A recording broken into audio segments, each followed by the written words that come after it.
Hello everyone, it's Daz. I hope that you guys all have had a great start to the year. Happy New Year's. Welcome to 2022. This week we're going to talk a little bit about the new Spider-Man movie and the possibility of alternate dimensions.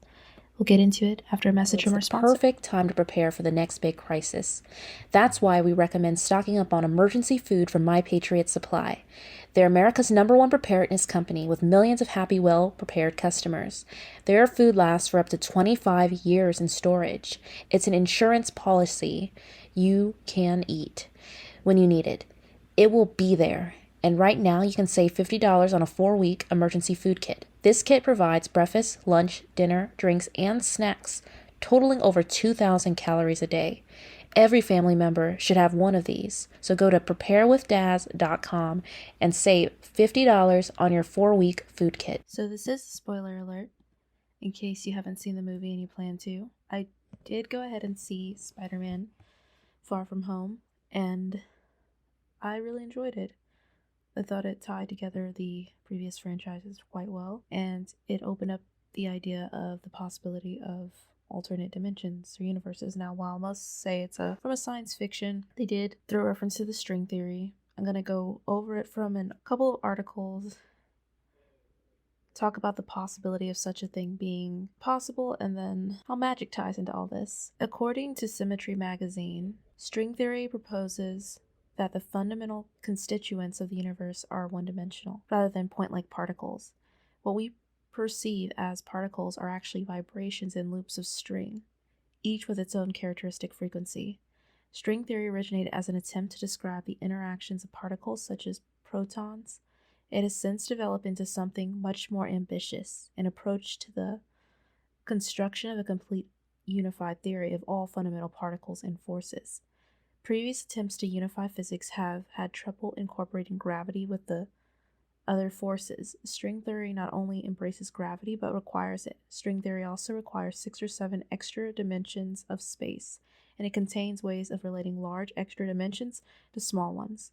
The study of string theory has also led to the concept of supersymmetry, which would double the number of elementary particles. Practitioners are optimistic that string theory will eventually make predictions that can be experimentally tested. String theory has already had a big impact on pure mathematics, cosmology, the study of the universe, and the way particle physicists interpret experiments by suggesting new approaches and possibilities to explore. So that is that. And they explore this on another Spider-Man movie. It was the one they did in 2018 with Miles Morales. So what one physicist's idea on that movie, and it's going to tie into this because they took from this similar concept. When physicists think about different universes being different as far as particle physics, they don't professionally venture to think of them as real places with living beings. Although Taylor does say, as a scientist, I find it very hard to believe that parallel worlds such as the Flash or Spider-Man could ever be so very similar to ours, yet differ in tiny amounts. Her best guess is that the differences in those worlds would be very different, which is a point for Peter Parker at the end of the day. Gubser points out connecting movie moments to real points of inquiry like string theory can make for some good storytelling bolstered by science. As long as we don't confuse with scientific inquiry, Gubser says, I'm on board for a great ride with the spider creatures the movie maker wants to bring forth. So, while that's on the other Spider-Man movie, I just wanted to share that. Most physicists accept the idea that there could be alternate dimensions. However, as far as them having people who are very similar to us and the same circumstances, that's more theory and kind of belief, like a religion, than it is actual science. But what I found interesting about it was that they utilize the opening of portals through magic rather than a particle accelerator this time, which a lot of us have likened to the ideal of CERN.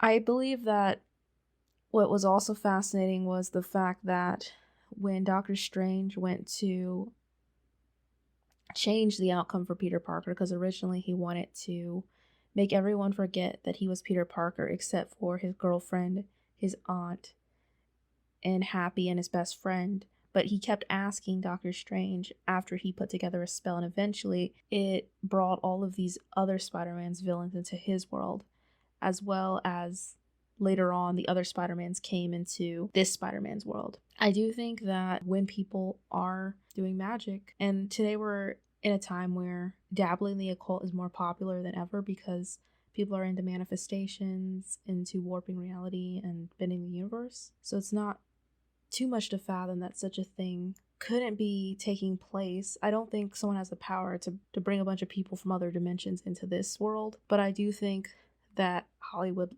was liking to play with that idea. It did show that with magic or spells that you are bringing characters, which I would say spirits, into your reality through dabbling with them. Even if your intent is simply to do something like in his case, help his friends out. When you dabble in magic, you are essentially trying to bend time and space in the universe to your will, and it could bring in unwanted or unplanned consequences. But I'd like to know what your thoughts are on this. Have you seen the movie? And if so, what did you gauge from it? And what are your thoughts on the idea of alternate dimensions, magic, and portals, and the whole Marvel universe? Thank you everyone for listening. Take care, and God bless.